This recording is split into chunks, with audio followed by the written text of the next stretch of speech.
अगर किसी साहब से कोई शरई गलती हो गई, मसले की रूह से अगर गलत कुछ बोल दिया कर दिया, कहते हैं अरे छोड़ो हाफिज जी है। लेकिन मेरे दोस्त और बुजुर्गों, याद रखो, हाफिज जी होना ये कोई मामूली बात नहीं है।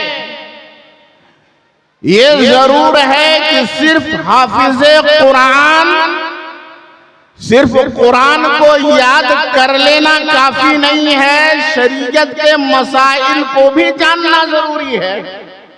लेकिन हाफिज़े कुरान जिसने अपने सीने में 30 पारे कुरान को महफूज कर लिया है, यकीन रखो अगर उसने कुरान को अपने सीने में महफूज रखा है और उसके तकाज़ों को पूरा किया है, तो कल क़यामत के दिन वही कुरान जिसको उस हाफिज़े कुरान ने अपने सीने में महफूज रखा है, वही कुरान कल मैदान महशर में उसकी शफाअत करते हुए नजर आएगा। कुरान की तिलावत कोई मामूली चीज नहीं है। कुरान पढ़ना कोई मामूली नेकी का काम नहीं है। ये कुरान जो माहे रमजान में उतारा गया है, माहे रमजान में कुरान का हक ये है कि कुरान की ज्यादा से ज्यादा तिलावत की जाए। और शुक्र करो कि हाफिज़े कुरान का जिक्र कर रहे हैं।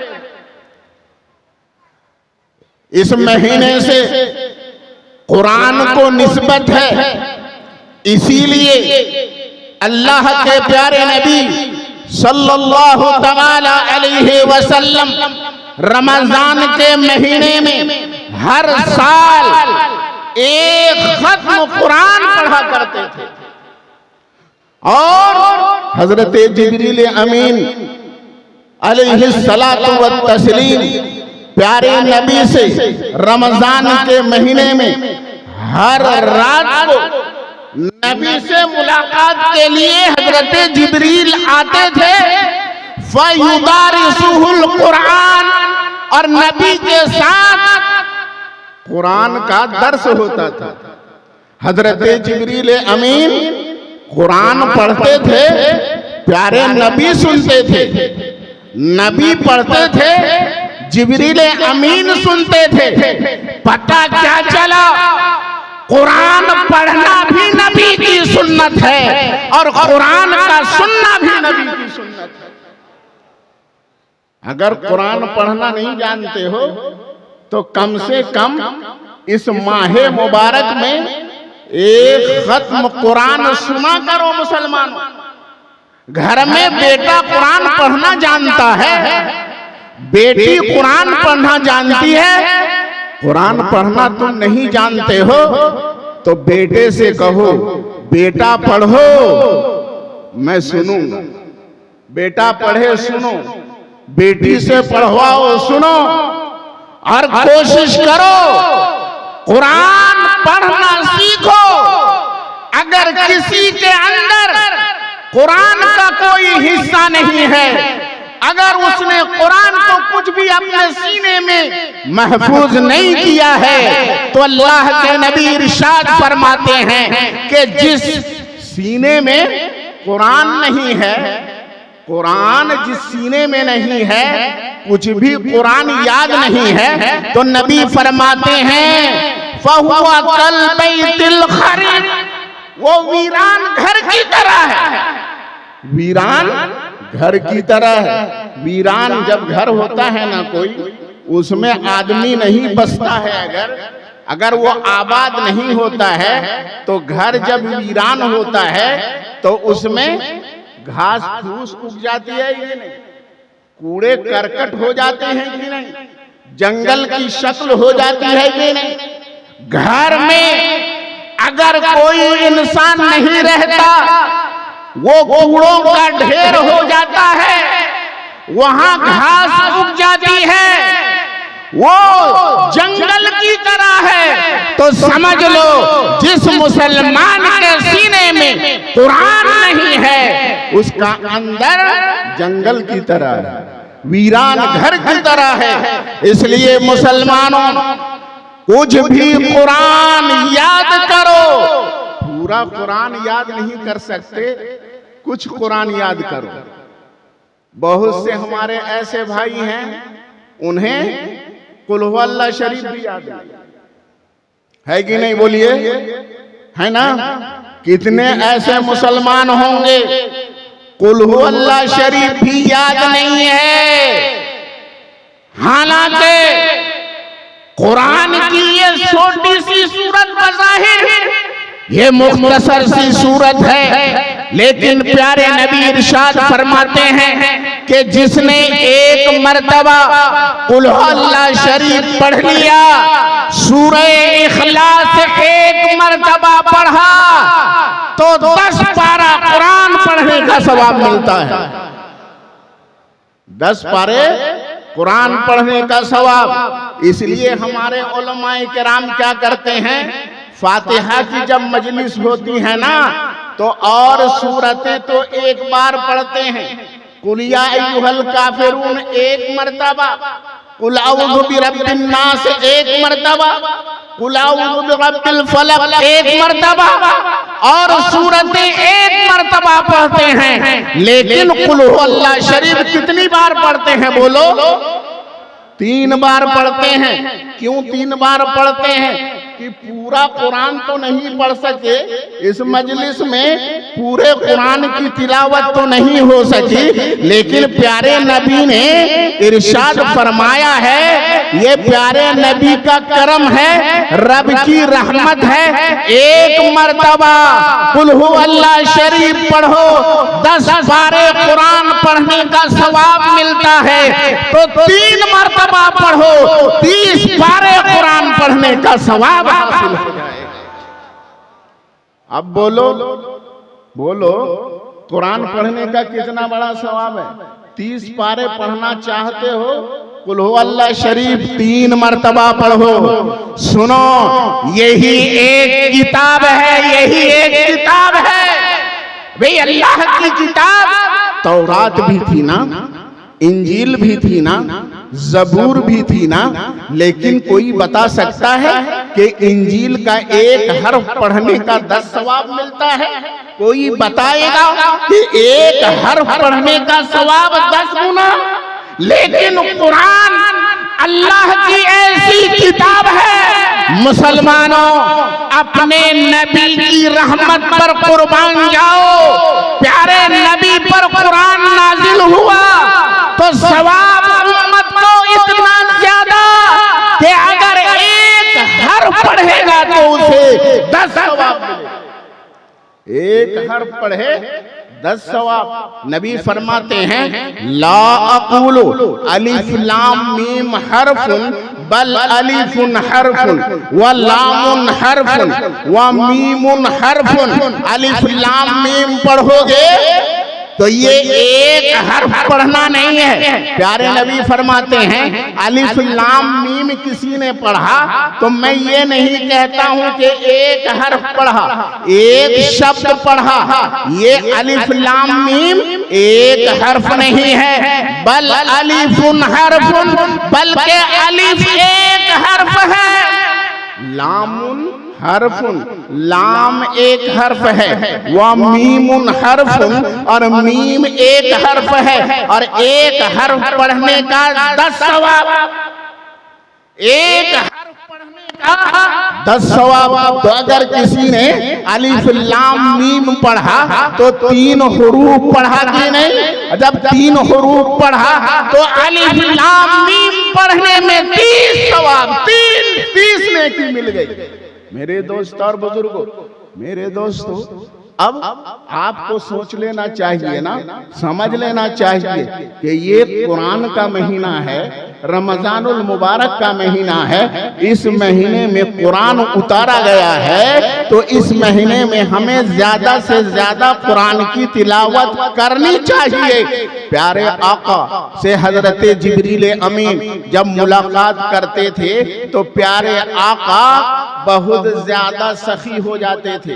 हजरत अब्दुल्ला इब्न अब्बास रदियल्लाहु तआला अन्हु बयान फरमाते हैं, काना रसूलुल्लाह सल्लल्लाहु तआला अलैहि वसल्लम अजवदन नास, रसूल पाक सल्लल्लाहु तआला अलैहि वसल्लम पूरी कायनात के इंसानों में सबसे ज्यादा सखी थे। वकाना अजवदा मा यकूनु फी रमजान, और जैसे ही रमजान का महीना आता था प्यारे नबी की सखावत और ज्यादा बढ़ जाती थी। हीना यल्काहु जिब्रील, जबकि हजरत जिब्रील अमीन प्यारे नबी से मुलाकात करते थे। जब मुलाकात करते थे फयुदारिसुहु बिल कुरान, तो कुरान का दर्स होता था। फकाना अजवदा बिल खैर मिनर रिहिल मुरसला, अब प्यारे नबी की सखावत तेज हवा से ज्यादा हो जाती थी। प्यारे नबी की सखावत तेज हवा से ज्यादा हो जाती थी, तो माह रमजान में सखावत ज्यादा हो जानी चाहिए। मेरे दोस्त और बुजुर्गों, ये वो महीना है, इस महीने में कुरान उतारा गया है, और इस महीने को शहरुल मुवासात भी कहा जाता है। खैर खाही का महीना है, भलाई का महीना है, खैर खाही का महीना है। तो इस महीने में ज्यादा से ज्यादा खैर खाही होनी चाहिए, ज्यादा से ज्यादा सखावत होनी चाहिए। और सखावत को तो हमारा हाल ये है कि सखावत तो रहने दीजिए, जो हम पर जो वाजिब है, जो सदका हम पर वाजिब, जो ज़कात हम पर वाजिब है, वही हम अदा नहीं करते। मुसलमानों में 80% लोग ऐसे हैं, मैं समझता हूं आज भी, जिनके ऊपर ज़कात फर्ज है कि नहीं? बोलिए 80% लोग होंगे। क्यों? इसलिए कि ज़कात उस आदमी पर वाजिब है जिसके पास उसकी जरूरत से फाजिल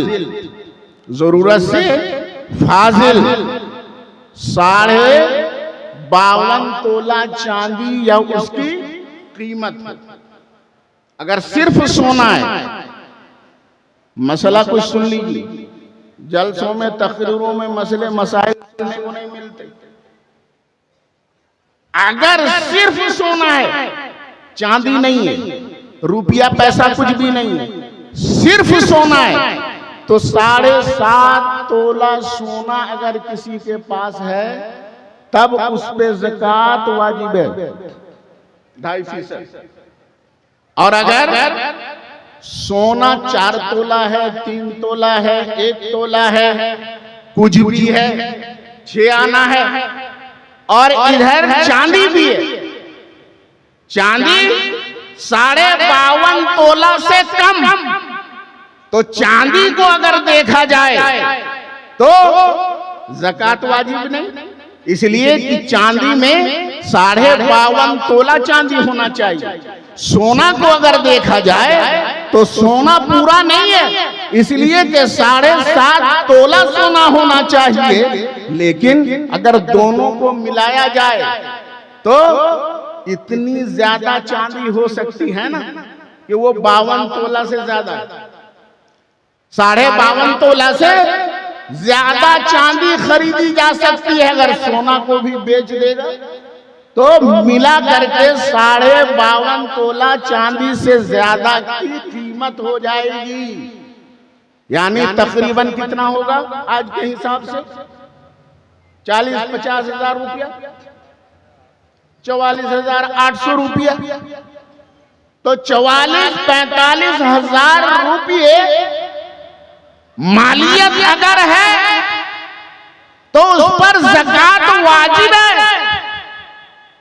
अब कितने ऐसे लोग होंगे मैं समझता हूं, बोलिए, जिनके पास साल भर ये 45,000 रुपये नहीं होंगे। 70-80% तो ऐसे लोग होंगे।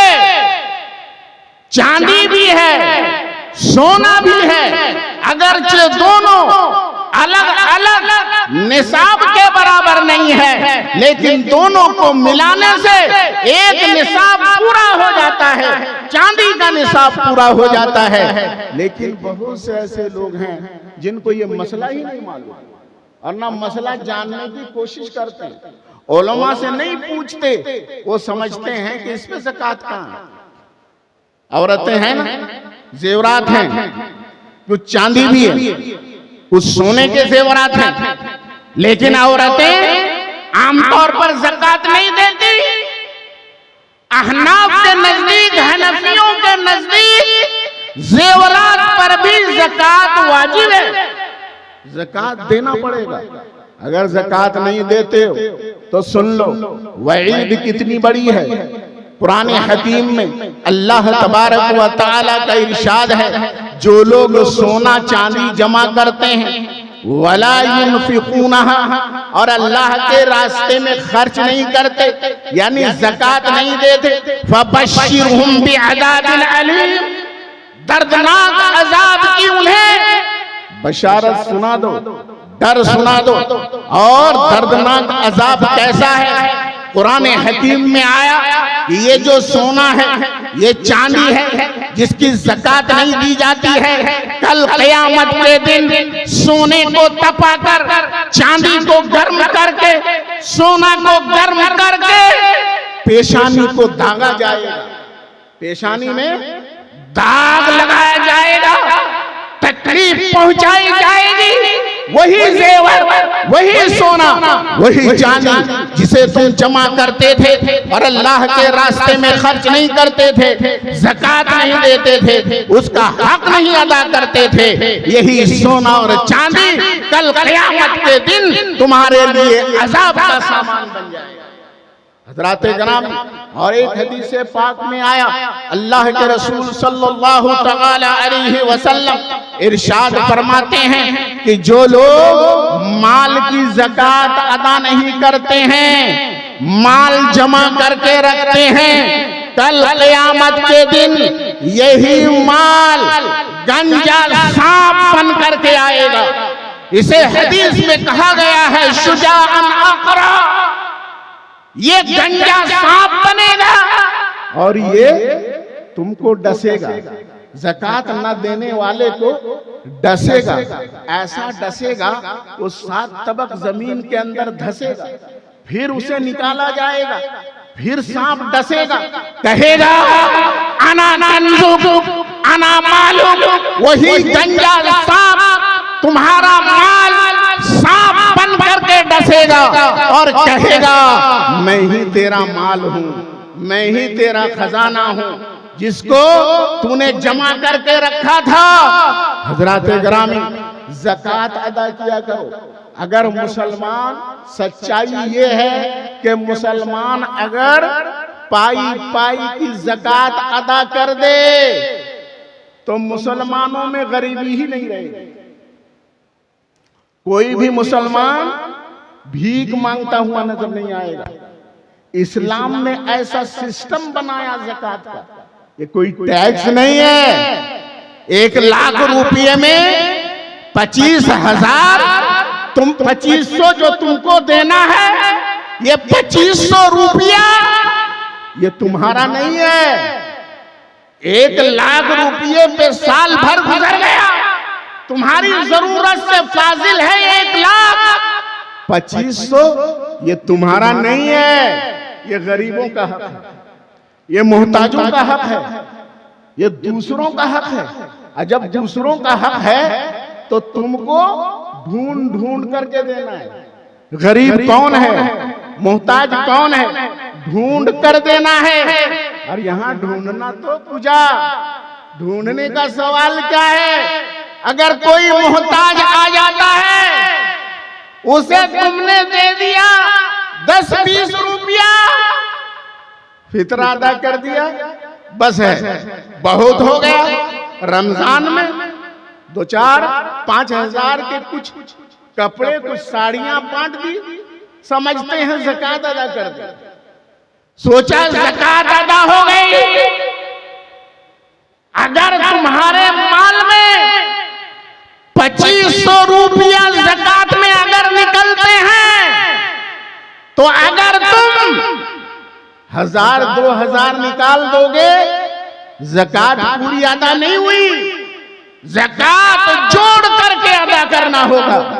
कितने ऐसे मुसलमान हैं, माल आया 1 लाख रुपये अकाउंट में है, तारीख लिख ली, आज की तारीख में मैंने बैंक में 1 लाख रुपया रखा।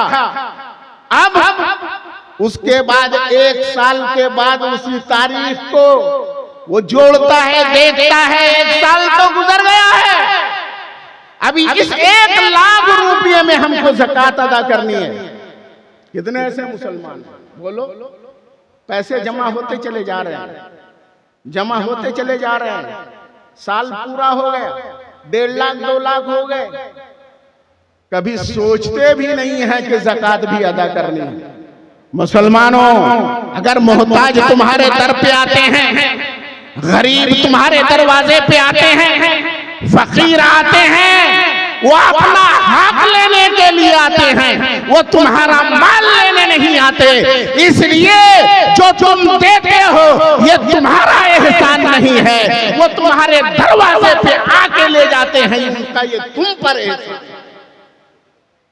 शुक्र अदा करो, उन गरीबों का शुक्र अदा करो। लेकिन मैं ये नहीं कहता कि जानते हो कि ये ऐसा गदागर है, ऐसा मांगने वाला है, जिसकी कोठी है, बंगला है, गाड़ी है, ये मालदार है। अगर जानते हो ज़कात उसे नहीं देनी है, ज़कात अदा करनी है तो देखना है, तलाश करना है, तहकीक कर लेनी है कि ज़कात मैं जिसको दे रहा हूं ये ज़कात लेने का मुस्तहिक है कि नहीं, इसको देने से मेरी ज़कात अदा होगी कि नहीं, ये जान लेना जरूरी है। हजरात गिरामी, तो अर्ज ये करना है, ये माहे रमजान ऐसा महीना है कि ये महीना ऐसा महीना, इसमें खैर खाही होनी चाहिए, गरीबों की जरूरत का ख्याल होना चाहिए, और कम से कम तुम अपनी ज़कात इस महीने में अदा करो। इसलिए कि साल का हिसाब आसान होता है, रमजान अगर जोड़ोगे तो तुमको हिसाब रखने में आसानी होगी, ज़कात देने में आसानी होगी। इस माह रमजान को खैर खाही का महीना समझो, सदका तो खैरात का महीना समझो, तिलावती कुरान का महीना समझो, नेकी और भलाई का महीना समझो, इस महीने की कद्र करो।